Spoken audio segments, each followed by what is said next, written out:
오늘 함께 전할 말씀은 보는 눈이 달라야 한다. 이 말씀을 좀 같이 좀 나눠보려고 합니다. 여러분, 제가 대학을 다닐 때가 1994년도에 제가 이제 대학을 갔는데, 그때 저희가 한 사람의 성인을 대학까지 보내는 비용이 어느 정도였는지 아십니까? 한 사람을 대학생까지 교육시키는 비용.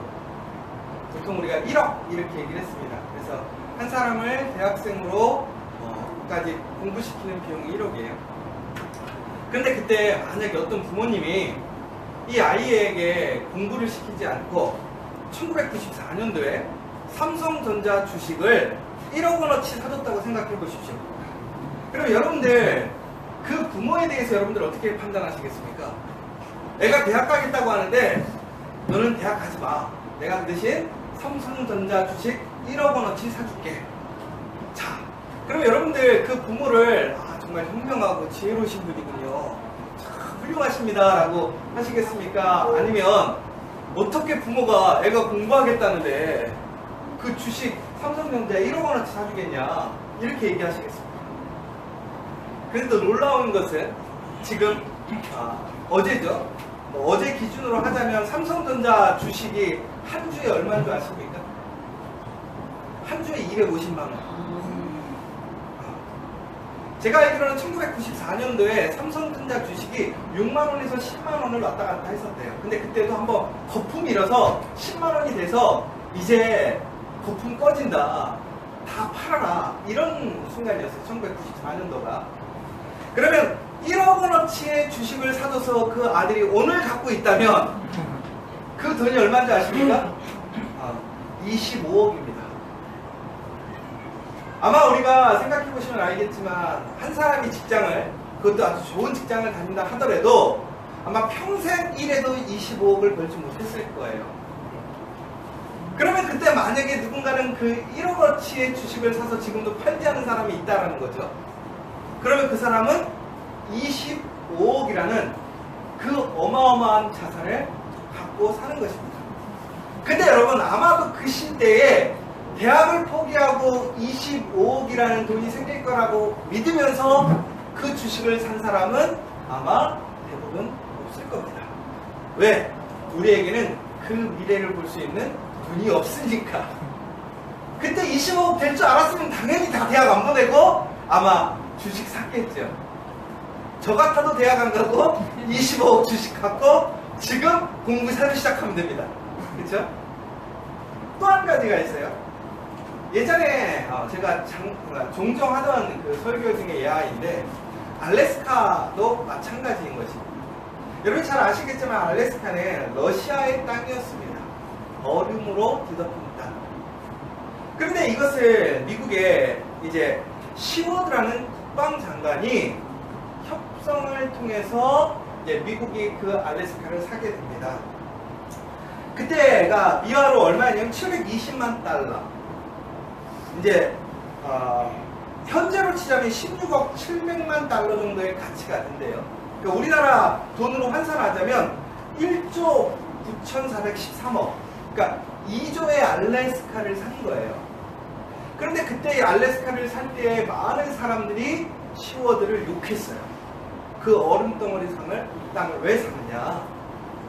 근데 종국적으로 가치를 이제 지금의 가치로 보자면, 지금 현재 그 땅에 어떠한 가치가 있냐면, 알래스카에서 채굴한 철의 양만도요, 현재 미화로 92억 7천만 달러, 하나로 약 11조 원 정도의 철강석을 캤고요. 그 다음에 세계에서 가장 많은 석탄이 있는데 알래스카에 전 세계의 10분의 1이 매장되어 있다고 합니다. 그러니까 아직 안 판 것. 거기다가 금, 은, 여러 가지 강물들이 무한대로 있대요. 그러니까 그때 샀던 가치에 비해서 지금 어마어마한 가치가 있는 거죠. 그래서 전국에는, 미국에서는 그 한 날을 정해서 이 시워드의 날이라는 것을 제정해서 알래스카에서는 축제로 보내고 있다고 합니다. 왜? 그 땅을 사왔기 때문에. 그런데 그때 샀을 때 사람들에게 무지 욕먹었어요. 간첩 아니냐. 그 쓸모없는 땅을 왜 사느냐. 근데 시워드가 그때 그 땅을 사면서 뭐라고 했냐면, 이 땅은 지금 보이는 땅으로 사는 것이 아니라 보이지 않는 부분을 우리가 봐야 된다. 근데 사람들은 보이지 않는 부분에 대해서 도대체 뭐가 있는지 알 수가 없었던 거였죠. 또 한 가지, 우리가 사람들을 보면 참 사람 보는 눈이 남다른 사람들이 있어요. 아주 특별하게. 그렇죠? 그런데 우리 지금 한서에 보면 JC 사회적 협동조합이 있습니다. 그렇죠? 그런데 이제 그 JC 사회적 협동조합 1층에서 이제 우리가 그동안 소망했던 그 취약계층, 우리 환우분들이 그곳에서 일하고 계십니다. 근데 그 일하고 계시는 그분들 중에 한 분, 지금 한 분은 일하고 계시는데 그분에게 제가 이제 물어봤어요. 일은 힘들지 않으세요? 좋으세요? 그랬더니 좋대요. 그래서 일을 조금 더 많이 해도 괜찮으겠어요? 그랬더니 일을 많이 하고 싶대요. 그래서 제가 그걸 보면서 야, 이게 참 귀한 일이구나. 이게 정말 필요한 일이구나. 일을 하고 싶어도 일을 할 수 없는 사람들이 있는데 우리가 그 사람들이 일할 수 있는 공간을, 자리를 만들고 있구나.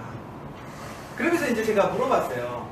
슬기준사님이 그분을 다 교육하고 같이 일하고 계시는데 한서에서 슬기준사님이 잘해주세요? 슬기준사님 어때요? 이렇게 물어봤어요.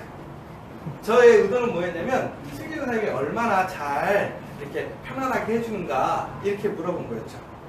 그랬더니 그 친구가 뭐라고 그랬냐면 갑자기 생각지도 못한 이야기를 했어요. 뭐라고 그랬냐면 정슬기 전사님 잘생겼어요. 그러니까 제가 전혀 기대하지도 않았던 아니 잘해주냐고 그랬는데 정슬기 전사님 잘생겼어요. 이런 얘기를 하는 거예요. 그래서 제가 야, 이분은 사람 보는 눈이 다르구나. 근데 참 신기한 게 우리가 살아가면서 지금 제가 여러 가지 예화를 들었는데 미래를 알 수 있고 어떤 잠재적인 가치를 알 수 있고 더 나아가서 사람의 가치를 알 수 있다면 우리는 아마 더 밝은 미래를 살아갈 수 있을 것 같아요. 왜? 그곳에 투자하면 되니까. 쉬운 예로 얼마 전에 영호남이 화합하는 모습을 보여준 적이 있어요. 국회의원들. 바로 호남을 대표하는 박지원 국회의원과 영남을 대표하는 최경환 국회의원이 아주 앙숙이에요. 그런데 이분들이 화합해서 아름다운 하모니를 보여준 일례가 생겼습니다. 그게 언제였냐면 전남 신안군 하이도에서 시의도를 잇는 삼도대교가 개통하면서 이분들이 아주 좋은 하모니를 만들었습니다. 왜 그런가 봤더니 이게 김대중 대통령이 있는 생가가 있는 동네인데 그곳이 섬이었어요. 그런데 그곳에 다리를 연결해서 들어가야 되는데 못 들어가는 거예요. 왜 못 들어가는가 봤더니 그 예산이 없는 거예요. 적정평가를 해봤더니 거기에 다리를 놓으면 수익성이 안 나기 때문에 그곳에 다리를 놓을 수 없다. 그리고 김대중 대통령이 됐을 때 자기네 동네에 뭐 다리 하나 못 넣겠어요, 솔직하게. 그런데 그때가 IMF가 터지다 보니까 나라의 빚을 먼저 갚는 게 앞서서 자기의 것을 할 수가 없어서 미뤄뒀다는 거죠. 이제 그러다 보니까 이게 적정평가에서도 떨어지고 또 돈도 없고 그러다 보니까 이것이 차일피일 미뤄지게 되었는데 어느 날 이 영과 영호남이 이제 하나가 되는 모임을 갖기 시작한 거예요. 그런데 그때 이 최경환 의원이 그때 영호남 화합의 목적을 가지고 김대중 대통령 생가에 모여서 세미나를 했었대요. 근데 이제 박지원 그 의원이 이런 얘기를 했다는 거예요. 사람들 모인 자리에서 자기가 사람 인상을 잘 보는데 이제 최경환 의원이 조만간 우리나라 경제부총리가 될 것 같다. 그러니까 나중에 경제부총리 되면 꼭 이곳에 다리 놔주라. 그런 거예요. 그때 사람들이 와 막 박수를 친 거야. 막 분위기 좋게. 근데 최경환 의원이 생각해보면 자기가 절대로 경제부총리가 될 그게 기회가 없거든요. 그래서 자기가 어떻게 했냐면 자기가 정말 경제부총리가 되면 내가 여기 나라에 국고 지원해서 다리 지어주겠다 약속한 거예요. 근데 박근혜 대통령이 돼가지고 어떻게 됐어요? 최경환 의원이 경제부총리가 된 거예요. 너무나 놀라운 사건인 거죠. 그래서 전국에는 어떻게 됐냐면 이 최경환 의원이 약속을 했잖아요, 사람들한테. 그래서 나라에서 이만큼 반 대주고 전라도에서 반 돼가지고 다리가 이어진 거죠. 그 사람들이 그러는 거예요. 이야, 박지원 씨 대단하다. 진짜 사람 보는 눈이 있구나. 이렇게 얘기를 한 거예요. 여러분, 우리가 살아가면서 어떤 눈을 가졌느냐에 따라서 부자가 되기도 하고 가난해지기도 합니다. 여러분들은 어떤 눈을 가지고 계십니까? 어떤 사람들은요, 탁월하게 아주 돈 버는 눈을 갖고 있는 사람이 있대요. 뭘 하면 돈이 벌리는지 보이는 사람이 있다는 거예요. 실제로 건물을 살 때도요, 정말 어떤 사람은요, 저 건물만 사면 돈 된다라는 걸 아는 사람이 있어요. 또 반대로 어떤 사람들은 이걸 공부하면 나중에 써먹을 수 있다. 이런 눈이 밝은 사람들이 있어요. 자, 그러면 여러분들은 어떻습니까? 여러분들은 그런 탁월한 눈을 갖고 계십니까? 근데 대부분의 사람들이 그냥 앞에 일은 고사하고 내 눈앞에 보이는 일에 대해서도 잘 판단하지 못해요. 평가하지 못해요. 그래서 우리는 어떻게 해요? 손해보고 문제를 경험하게 됩니다. 여러분, 우리가 오늘 이 말씀을 통해서, 그러니까 오늘 제가 전하려고 하는 이야기는 뭐냐면, 오늘 이제 세례 요한이 자기의 제자들과 함께 예수님을 보게 됩니다. 그런데 그 세례 요한이 뭐라고 그러냐면 예수님을 하나님의 어린입니다. 더 나아가서는 그 세례 요한의 제자들이 예수님을 무엇이라고 얘기하냐면 메시아다 라고 이야기를 하고 있습니다. 여러분 잘 아시는 것처럼 이 세례 요한은 이미 떠있는 사람이에요. 아주 유명한 사람이고 사람들이 존경하는 사람이에요. 그런데 예수님은 이제 시작하는 사람입니다. 아무것도 증거가 없어요. 그런데 이 세례 요한이 어떻게 했습니까? 이 예수님께 모든 것을 다 포기하고 양보했어요. 왜 그랬습니까? 바로 세례 요한이 예수님을 보는 남다른 눈이 있었기 때문에 그래요. 예수님의 제자들 또한 마찬가지로 남다른 눈을 가지고서 그 예수님을 바라보았기 때문에 예수님을 메시아로 고백할 수 있습니다. 여러분들은 어떻습니까? 여러분들은 예수님을 어떻게 바라보고 계십니까? 하나님을 여러분들은 어떻게 바라보고 계십니까? 그러면 이 세례 요한이 어떻게 이렇게 예수님으로 메시아로 볼 수 있었는가? 뭐 지난 시간 우리가 이미 이야기했었기 때문에 우리는 알고 있어요. 성령이 그곳에 임함으로 인하여 그분이 메시아하는 것을 알았죠.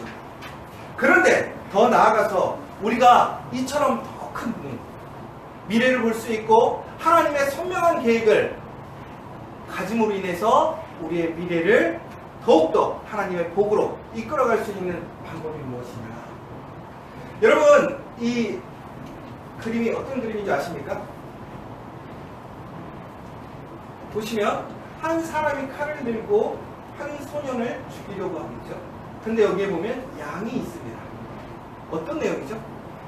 창세기에 나오는 아브라함이 이삭을 하나님께 제물로 바치는 그 이야기입니다. 그런데 오늘 본문의 내용을 보시면 아주 특별한 내용들이 있습니다. 뭐냐면 하나님께서는 이 아브라함에게 이 가장 귀한 자식 이삭을 하나님의 제물로 바치라고 이야기하고 있습니다.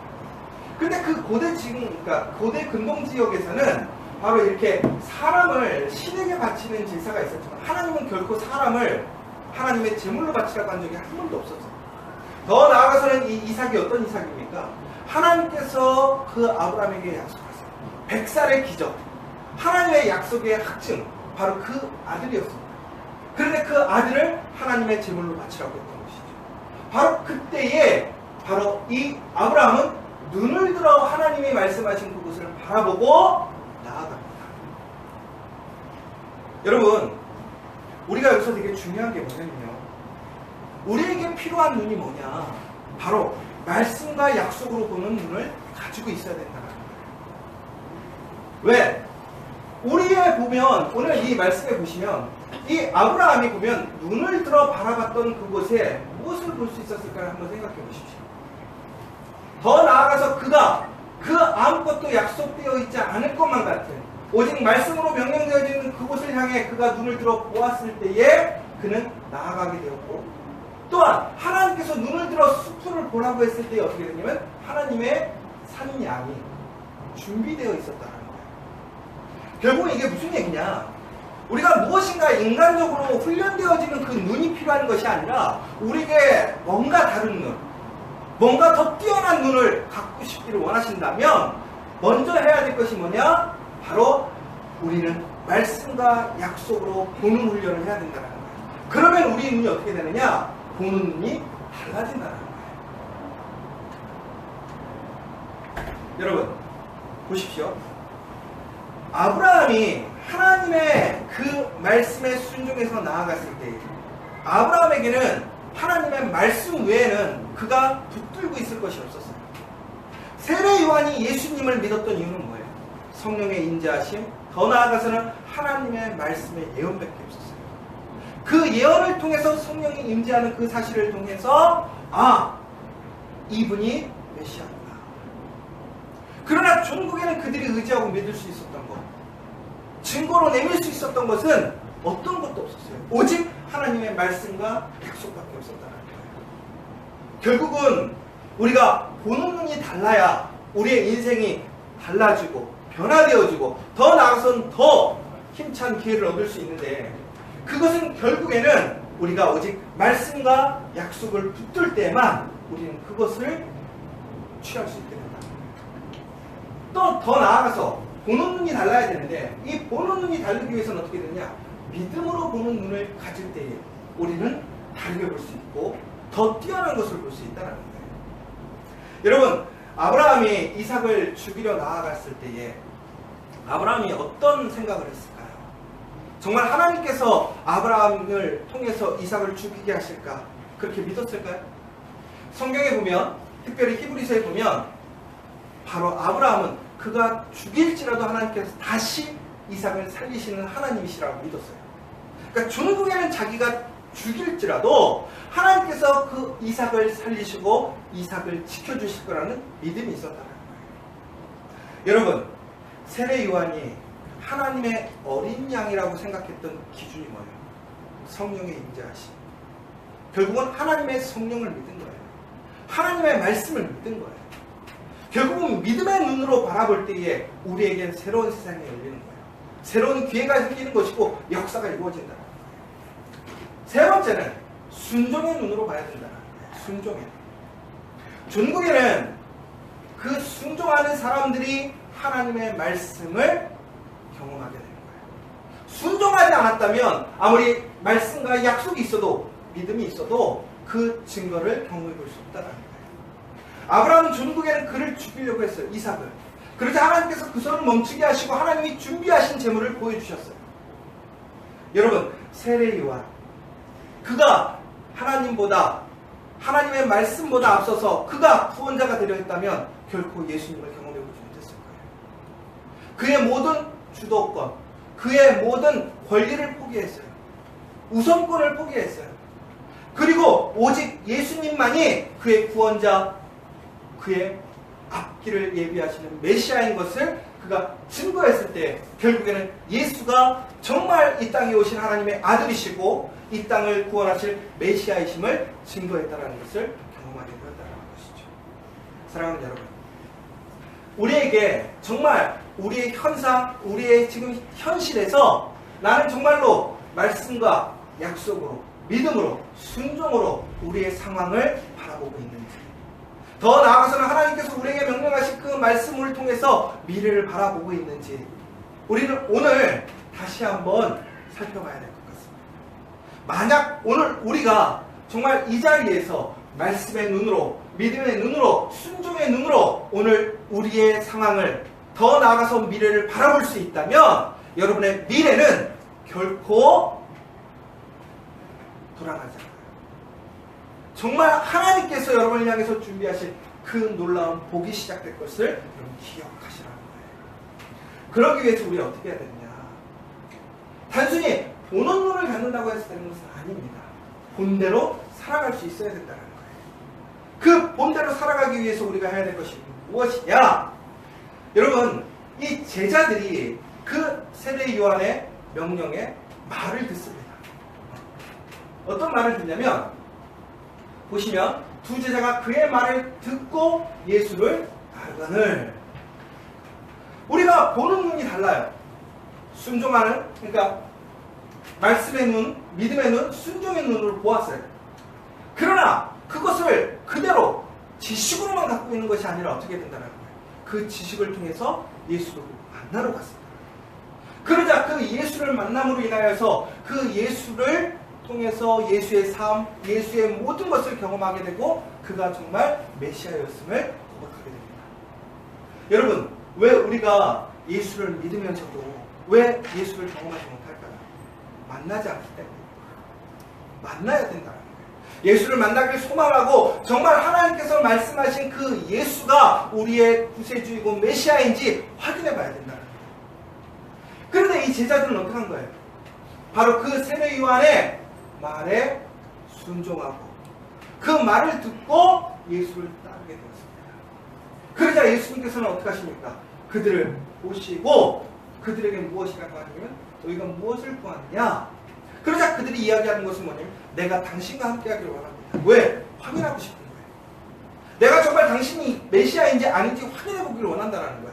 그러자 뭐라고 하냐면 예수님께서 와서 보라라고 얘기를 하시는 거예요. 근데 여기서 되게 중요한 게 있습니다. 여러분.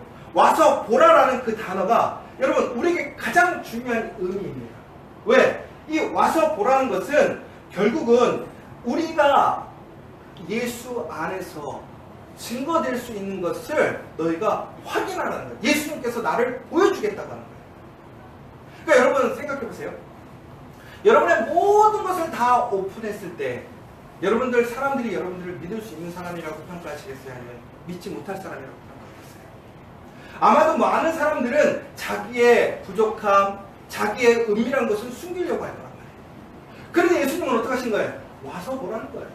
더 나아가서 이 보라라는 것, 이 보라는 것은 어떤 의미가 더 있냐면 내가 너희에게 더 많은 것들을 보여주겠다는 거예요. 결국은 예수님께로 가면 우리가 지금 보고 싶은 것뿐만이 아니라 우리가 보지 못하는 것 또한 예수님께서 하나님을 통해서 우리를 예비하신 그 계획까지도 볼 수 있다는 거예요. 결국은 예수께 와서 보는 사람만이 어떻게 되는 거예요? 세상을 달리 볼 수 있고 하나님의 계획을 볼 수 있다는 거예요. 결국은 예수 그리스도가 렌즈가 돼야 된다는 거예요. 예수님이 나의 렌즈가 된다면 여러분들은 이제 이 세상을 왜곡해서 보지 않고 흐릿하게 보지 않고 오직 명확하게 밝게 멀리 볼 수 있다는 거예요. 그러면 왜 우리의 인생이 실패하느냐? 예수를 통해서 우리가 하나님의 말씀으로 믿음으로 순종함으로 우리의 삶을 바라보지 않기 때문에 내일을 바라보지 않기 때문에 그래요. 그렇기 때문에 오늘 우리는 실패하고 좌절하고 낭망하고 포기하고 두려운 거예요. 그러나 여러분 하나님의 아들 예수 그리스도가 이 땅에 오셨다는 거예요. 그 예수님께서 우리에게 말씀하십니다. 와서 보라. 그 예수 그리스도를 통해서 우리의 오늘을 다시 보게 되면 우리의 현실이 달라지고 미래가 달라진다는 거예요. 제가 처음에 아까 얘기했던 거 여러분 기억하시죠?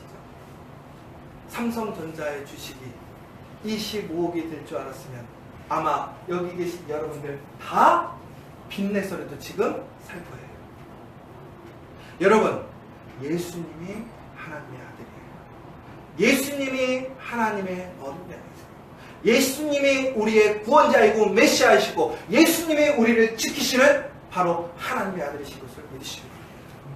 그 예수님을 붙들고 예수님을 통해서 이제 우리가 예수 그리스도와 함께 이 세상을 바라보시면 여러분의 삶을 바라보시면 이제 우리의 삶에 새로운 길이 열리는 거예요. 새로운 역사가 시작되어질 거예요. 우리 커피와 교회가 그 예수 그리스도를 통하여서 우리의 미래를 바라볼 수 있는 여러분들이 되셨으면 좋겠고 여러분의 가정을 바라보시는 여러분들이 되셨으면 좋겠고 더 나아가서 지금 내가 하고 있는 일이 너무나 힘들고 어렵고 너무나 감당하기 힘들지라도 오늘 그 자리에서 예수님께서 우리를 세우신 목적 예수님과 함께 한다면 예수님께서 우리를 인도하시는 그 길이 무엇인가를 볼 수 있다면 우리는 새로운 길을 걸어갈 수 있게 되는 것입니다. 사랑하는 여러분, 보는 눈이 달라야 인생이 달라집니다. 예수님을 통해서 보게 될 때에 인생이 변화됩니다. 바로 그 복을 누리는 여러분과 우리 커피와 교회가 되기를 간절히 소망합니다.